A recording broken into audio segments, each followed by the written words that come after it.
only Njambi could bring Larry Madowo and Larry Sego in the same room. This is like 60% of the national supply of Larrys. It's definitely 100% of the supply of bald, bearded Luo men named Larry.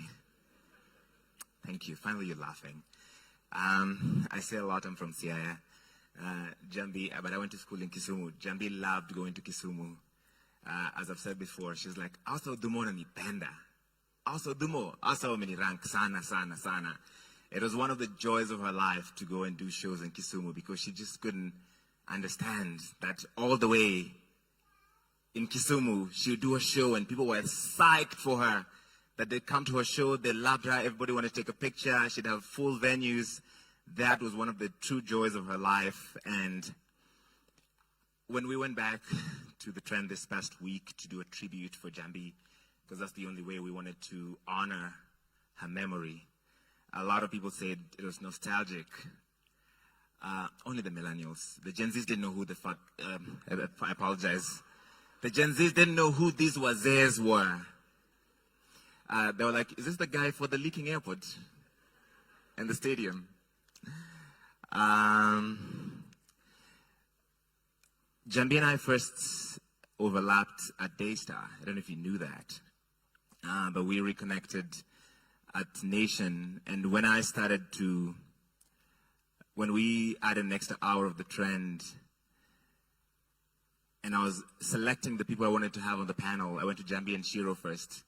And my whole brief to them was like, listen, we're going to do this thing. It's an experiment. Ikikata sawa tumejaribu. Ikiweza sawa. And I was like, if you come on the show, I want you to be hilarious or shady. And Njambi was both. Sasa zingine I was like, Njambi tuko kwa TV, cheza chini, nini, unachoma, tutafukuzwa hapa hivi. But she came and she came fully as herself. Every single Friday. There were times when she was in pain, when we'd sit in the little boardroom outside the NTV newsroom, and she'd had a difficult week, she was having a bad day. Then we'd go on the air, and for an hour, she'd bring joy to the country. She'd bring spirit, and she'd bring so much laughter. And that is the thing I remember most and love about Njambi, that even in the midst of our own pain and suffering, she was still a light to so many people.